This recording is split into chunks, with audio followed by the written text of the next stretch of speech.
Hello friends, let's discuss Anil Kakodkar Committee on Railway Safety.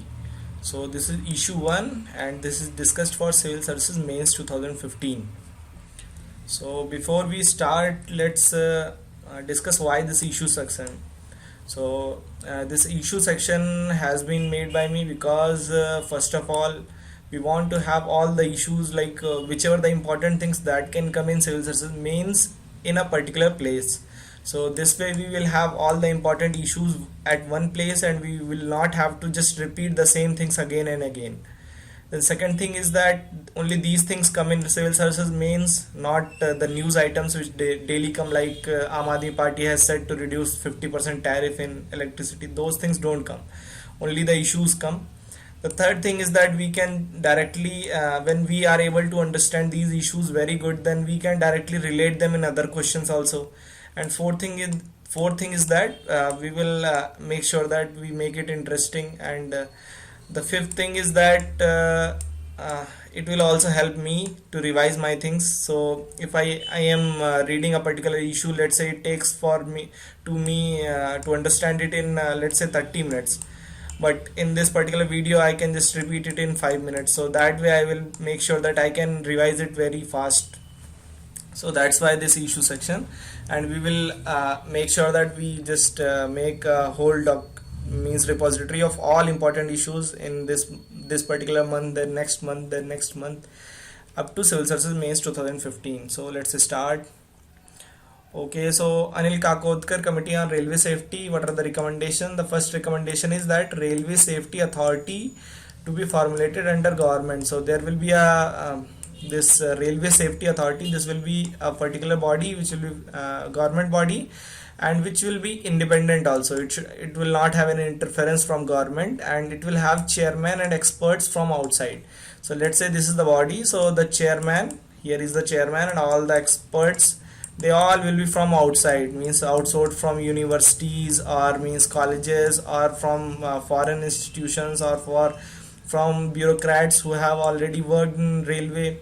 So they will come and give their expert suggestions in this Railway Safety Authority, and it will be independently functioning. So this is the first recommendation. Then the second recommendation is that robust and powerful safety structure should be there to have an oversight on operational mode of railways. So there should be a robust means very strong and powerful safety architecture. So I will show you with this figure what is safety architecture. So let's say so many roads are coming here. So they have made sure that the roads pass on in such a way that they do not collide with each other. So you can see that this road is directly going on. Here they have overbridge. Here they have overbridge. So this is called a safety architecture. So similarly, in let's say this is a railway track, so there will be fences alongside those places where means there are chances of people intruding or collision and all that. And safety structure in case of Naxal areas or some other things like automation, or in those places where there are chances of unmanned crossings and all those things. So that way we have to make sure that we have very good safety architecture. So this is the second recommendation. Then third recommendation, this is the most important, that is elimination of both manned and unmanned level crossings.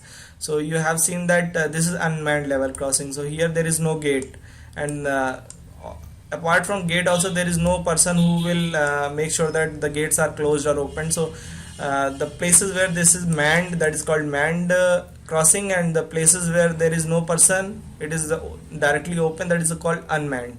So Kakodkar has said that both manned and unmanned should be removed within 5 years, and that will avoid a lot of accidents and deaths.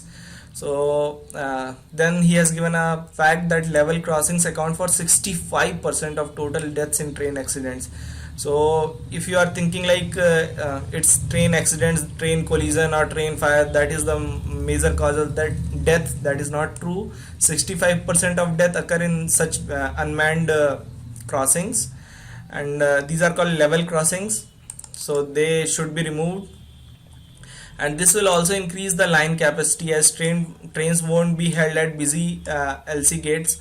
So because there will be a overbridge formed here, okay, so trains will directly come and they will just directly go from here to here, and people can pass from down, or they can have a overbridge upward, train can move down and they can just go from up and just cross the road. So if those things are implemented, then the trains can pass unhindered, they don't have to reduce their speed and all those things. So the line capacity will improve, and also savings will be made on operation and maintenance cost incurred in the gates.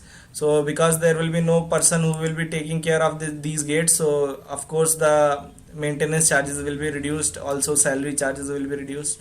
So one downside is that it will reduce the, employment, but it is good for safety of railway. Then the fourth recommendation is monitoring of all bridges in terms of scientific measurements of deflections, displacement, water level and flow velocity on a continuous basis, and communicated to chief bridge engineer for monitoring. So what will happen, that first of all, the what is the level rate of water flow, that will be measured. Then what is the level of water, means is it here or is it here, or means it is low. So a rate of water flow as well as level of water, these things will be given to chief bridge engineer, and he will make sure that the bridge is safe for travel of trains, and it will be monitored continuously. So this is the fourth recommendation. Then the fifth recommendation, this is also very important, that is advanced signaling system based on continuous track circuiting and cab signaling, similar to the European train control system level 2 for 19,000 kilometer trunk route. So what is this cab signaling? So this cab signaling is like automation. So it here you can see this is the cab signaling box. So it will directly tell the driver that you have to maintain up to this much speed, like 15 miles per hour or 25 miles per hour. So you can see that here is the light. If it is green, then he can go up to 55, 60, 70. There will be some limits based on that particular requirements. So this is cab signaling.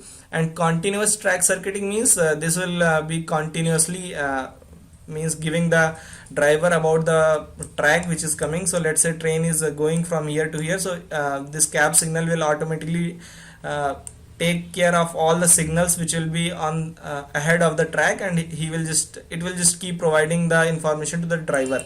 And there will be some alarm system also, so that if the driver just forgets to watch, so there will be alarms and all those things. So this is like automation. So this is the fifth recommendation, and it has been used in European train control system, and it makes sure that the trains don't collide and all those things. Okay, then conclusion. So analysis of last 5-year data showed that Indian railway system is spread across 64,000 routes kilometer. So this is the spread of Indian railway, but derailments accounted for nearly half the total accidents. We have just seen that one derailment occurred in Bengaluru, in Karnataka. So these are the cause for half of the accidents. So these can be reduced if we will use this cab signaling system. Okay, and then followed by accidents at unmanned level crossing, which is 36%. So 36% are caused by unmanned level crossing, and half of the accidents are caused by derailment. So these are the two, you should remember them, because fire is not the biggest cause, it's derailment 50%, and then unmanned level crossing 36%. And even when 36% is the accident rate of unmanned level crossing, still the casualty rate is 65%. 65% people who die in railway accident die at unmanned level crossings. So these are some of the facts which you should mug up, remember, and we have to make sure that railway safety is ensured by implementing the recommendations of Kakodkar committee, but it will take a lot of money, around 1 lakh crore rupees. So that's the main reason that it is not implemented till yet. So railway has set a target of zero casualty, and that can be achieved only when we make sure that we implement the Kakodkar committee recommendations. So that's it for today, and just thank you guys, and please make sure that you revise the issues timely. Like if you have studied it right now, so revise it after 1 week or 1 month, so that way you will remember the things and you can write it in mains. So thank you, and I will see you in next issue which is important. So thank you very much.